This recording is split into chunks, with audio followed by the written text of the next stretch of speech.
De olho na campanha eleitoral neste segundo turno e também numa pressão que já se sente na Petrobras para não haver reajuste no preço dos combustíveis até o final da eleição, apesar de toda a pressão que já vem do exterior com aumento de preços. E outro assunto também tem um racha interno dentro do PT por causa dessa sinalização de que pode haver alguma política para substituir o teto de gastos para controlar aí o regime fiscal. Oi, Felipe, bom dia. Salve, salve, Ryzen, Carol, equipe da Eldorado FM, melhores ouvintes. Sempre um prazer falar com vocês. Bom dia, Felipe. Vamos então começar a se debruçar aqui sobre essa pressão sobre a Petrobras, né? A gente está aí nesse caminho para o segundo turno e a apuração do Estadão diz que membros da diretoria receberam essa sinalização do governo para que não haja reajuste no preço dos combustíveis, pelo menos até ali 30 de outubro. Depois, tudo pode acontecer. Tem essa pressão da OPEP, né, Organização dos Países Exportadores de Petróleo, até no movimento do próprio Vladimir Putin, né, já que a Rússia é um grande produtor, reduzindo a oferta, então isso deve pressionar os preços, é justamente o que quer o cenário internacional. E ainda temos essa apuração do Globo falando sobre a tentativa de trocar mesmo diretores se alguma coisa pressionar esses preços. Como é que funciona isso também para o eleitorado de Jair Bolsonaro? Pois é, esse é um aspecto que chega a ser até engraçado, né, Carol? Porque o Jair Bolsonaro, eu vinha dizendo, e até antecipando esse cenário, ele trocou várias vezes o presidente da Petrobras, esperando o momento em que houvesse uma queda no preço do barril do petróleo, para que pudesse haver uma queda no preço dos combustíveis, que as pessoas veem ali no posto de gasolina, principalmente aí a classe média, motorizada, que tem carro, todos os caminhoneiros, todo esse pessoal da cadeia distributiva, inclusive de alimentos também, porque os combustíveis eles pesam em tudo. Então, Jair Bolsonaro esperou esse momento para poder se apropriar do crédito pela queda do preço dos combustíveis. Só que não tem nada a ver com as trocas que ele estava fazendo na Petrobras, porque a Petrobras tem uma política de preços de seguir ali o mercado internacional. Então, o que pesa mais é a variação do câmbio, variação do preço do dólar e a variação do preço do barril do petróleo. E aí cai no mercado internacional e ele diz: olha, eu que baixei o preço dos combustíveis, etc. e tal. Eu falei: bom, ali na frente vai ter uma nova alta, e aí vamos ver o que ele vai falar, o que ele vai fazer. E o que ele está fazendo é exatamente aquilo que Dilma Rousseff tentou fazer também para ser reeleita, segurar o preço dos combustíveis. E aí passa a eleição, se aumenta tudo de novo, né? É um grande estelionato eleitoral. Quer dizer, uma ingerência do Bolsonaro na Petrobras para fins eleitorais, é um uso indevido da máquina pública. É vergonhoso, evidentemente, que isso aconteça, mas ele está usando a máquina, ele já antecipou aí a terceira rodada, se não me engano, do Auxílio Brasil turbinado, né? Já falei disso aqui na coluna de ontem, ia ser em 18 de outubro, já botou para 11 de outubro, para acabar no dia 25, a 5 dias da eleição, dá tempo de render eventualmente novos eleitores para ele, lá naquela região onde ele perde de lavada do Lula, mas onde ele teve um aumento em relação ao primeiro turno de 2018. Em relação à eleição de 2018, né, mais de 1.320.000 eleitores que ele conquistou no Nordeste e possivelmente em razão desse Auxílio Brasil turbinado. Não foi muito, não foi aquilo tudo que ele esperava quando aprovou a PEC Kamikaze, a PEC do desespero, mas conseguiu. E agora tenta manter o eleitorado que ele cativou com esse discurso de que ele é o responsável. Houve uma ação no Congresso Nacional, o governo não é o único responsável por isso, de desoneração, de você tirar ali os impostos. E o que eu sempre apontei ao longo dessas análises aqui na coluna Análise dos Fatos? Que o que pesava mais era o preço do barril do petróleo. E isso tudo é máscara, né? Você tira ali os impostos, mas quando vem a alta no preço do barril do petróleo, aumenta os combustíveis e essa atitude aí de cima da hora, no momento da crise, sem um planejamento interior, ela vai para o brejo, né? Ela é um fator absolutamente secundário. Então, o Bolsonaro ele vem interferindo politicamente na Petrobras há muito tempo, desde a gestão do Castelo Branco, que acabou saindo porque resistia a, a deixar a sua gestão ser instrumentalizada politicamente. E o Bolsonaro estava lá enchendo o saco dele, todo mundo sabe. Aliás, está aí para publicar um livro, vamos ver o quanto que ele vai contar a respeito desses bastidores. É, e eu até queria aproveitar essa questão, Carol, para falar de uma questão mais de fundo, que existe todo esse discurso agora, e dos dois lados, né, sobre a democracia. Então, a campanha do PT, principalmente, foi muito ancorada nesse discurso de frente ampla democrática contra o autoritarismo de Jair Bolsonaro. Isso aí que ele está fazendo, de segurar preço na hora da eleição, essas coisas eleitoreiras, é algo que corrói a democracia. E é exatamente aquilo que o governo do PT tentou fazer também. Então, o governo do PT abriu uma porteira, o Bolsonaro está repetindo, né? Você aponta de um lado, tem que apontar do outro também. Ontem, por exemplo, Simone Tebet declarou apoio a Luiz Inácio Lula da Silva. Aí ela falou assim: reconheço o seu compromisso com a democracia e a Constituição, que não reconheço no atual presidente. Achei muito ruim que a Simone Tebet tenha legitimado, ela tem todo o direito, evidentemente, de escolher quem apoiar, mas eu, como jornalista, preciso distinguir os fatos, né? Aquilo que é uma aposta, é uma publicidade, é um slogan de campanha, e aquilo que realmente tem um histórico na realidade, que dê substância àquela expressão. E nesse caso não tem. Os governos do PT, nos governos do PT houve o mensalão, que é a compra de apoio parlamentar ilícita, com dinheiro sujo. No governo Bolsonaro você tem também o orçamento secreto, que é a compra de apoio parlamentar institucionalizada, num volume, em termos de dinheiro, muito maior, inclusive. Mas o PT teve dois esquemas criminosos ao longo dos seus governos, que eram esquemas de perpetuação no poder, por meio da corrupção. Então, um deles foi o mensalão, o outro foi o petrolão, que foi a reincidência desse grupo político. Então, você distribuiu ali cargos, diretorias na Petrobras para partidos com ingerência política, tanta ingerência, né, que depois que a Lava Jato descobriu todo aquele escândalo, veio a lei das estatais, aprovada no governo do Michel Temer, que, aliás, agora declarou aí o apoio ao Jair Bolsonaro, cobrando dele reformas liberais que foram abandonadas ao longo do governo, mesmo com a administração do Paulo Guedes, o autoproclamado liberal, clássico, etc.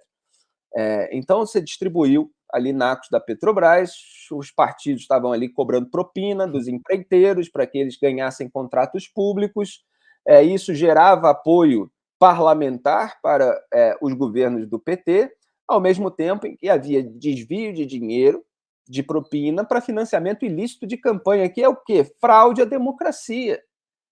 Então, quer dizer, a gente não pode achar que o único risco democrático, o único ataque à democracia é o eventual golpe militar, com os tanques chegando a Brasília, destituindo ministros do Supremo e o Congresso Nacional para o presidente Jair Bolsonaro governar com as Forças Armadas. Essa não é a única ameaça à democracia. E ser democrata não é apenas respeitar resultado de urna se você está lá fraudando o próprio processo eleitoral com dinheiro ilícito sendo usado na campanha. Vamos lembrar aqui que o TSE, comandado pelo Gilmar Mendes, absolveu a chapa Dilma Temer, como se convencionou dizer, por excesso de provas, né, de dinheiro sujo que tinha sido usado. Apareceu ali, você tinha todo o escândalo do Petrolão, os depoimentos do Marcelo Odebrecht, mas pela vontade política, porque ia gerar uma grande confusão, teve impeachment, depois assumiu Michel Temer, aí se você caça a chapa, gera mais turbulência ainda, então vamos deixar por isso mesmo, apesar de todas as provas. Então, dos dois lados, há riscos à democracia. Essa história de compromisso democrático que cada lado tenta vender é muito mais uma aposta no futuro, é muito mais, olha, agora que ambos os lados estão precisando de apoios e fazendo concessões e tal, vai haver um compromisso. Isso é matéria de crença e de fé. A verdade é que ambos os lados exploram mecanismos que são absolutamente inapropriados do ponto de vista democrático. E esse exemplo de ingerência na Petrobras para segurar o preço dos combustíveis é um que já foi usado no governo do PT e está sendo usado agora no governo Bolsonaro. Felipe, outro assunto que também está resultando numa pressão interna vem da campanha do ex-presidente Lula. Então, uma revelação hoje que é feita até pela nossa colunista de economia, a Adriana Fernandes, aqui no Estadão.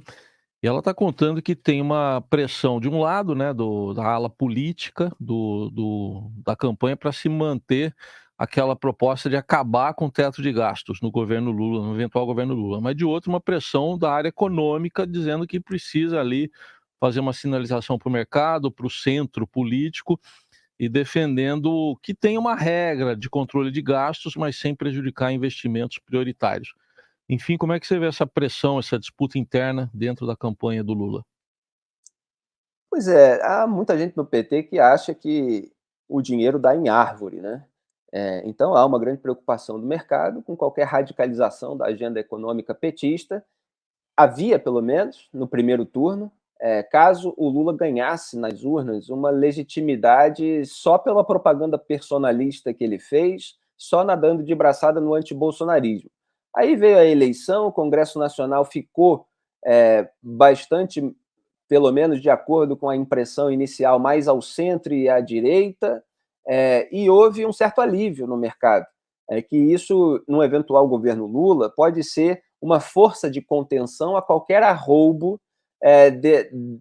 petista em relação a essa filosofia de gastos que resultou na crise econômica estourada no governo de Dilma Rousseff, mas iniciada em razão de políticas e dessa filosofia implementada no governo Lula.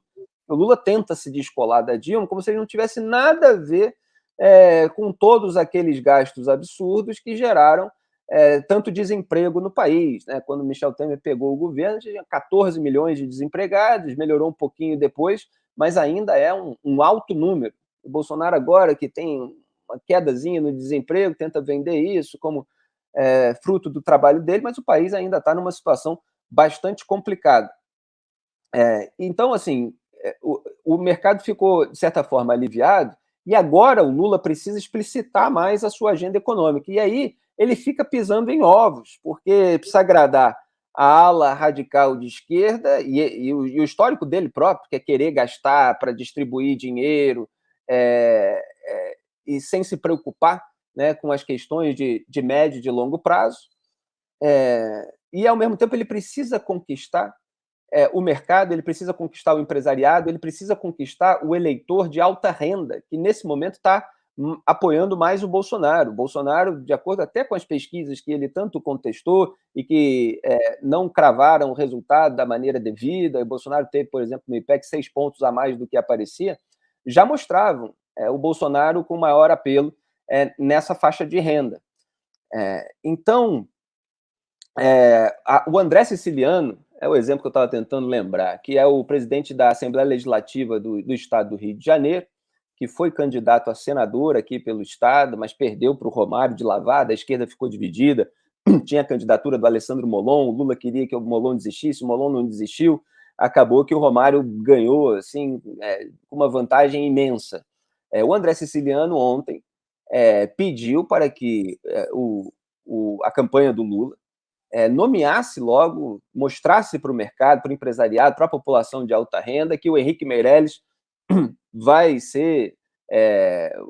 ter um cargo no governo, né, porque isso dá um conforto de que vai haver alguma responsabilidade fiscal, para além do fato de o Congresso servir de contenção nesse aspecto. E quer que o Lula faça também uma carta aos evangélicos.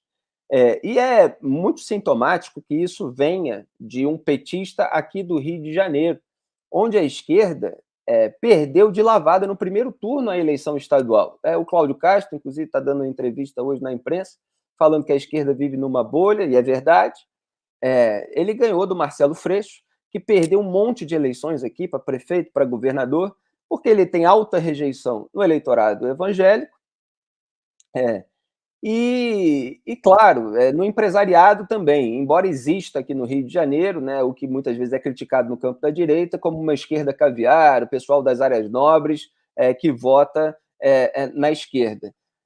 Então, assim, o Lula precisa fazer um aceno, ele precisa explicitar a sua agenda econômica, ele estava querendo chegar ao governo sem dar clareza às suas propostas. O apoio da Simone Tebet veio ali com a inserção de algumas propostas, o apoio do PDT do Ciro Gomes veio ali com a cobrança de algumas propostas. Parece que esses apoios estão gerando o plano de governo do PT, mas ainda são insuficientes. Vai ter que explicitar isso de uma maneira muito mais clara para mostrar de onde vai vir o dinheiro que o Lula diz que vai ter picanha, vai ter cerveja, vai ter Auxílio Brasil, não, né? Bolsa Família, que eles querem resgatar o nome petista, a R$ 600 e tal, e precisa ver de onde vai vir o dinheiro, precisa ver como é que vai se controlar, como é que vai se fazer esse ajuste fiscal tão necessário no começo do próximo governo, depois dessa alopragem final aí do governo Bolsonaro com tantos gastos eleitoreiros. É bom que haja um segundo turno nesse sentido, para essas questões ficarem mais claras, e vamos ver se vai haver uma discussão, inclusive o debate entre os candidatos na TV, sobre as maneiras de fazer isso, ou se eles vão ficar nessa briga personalista e acusação de ambas as partes.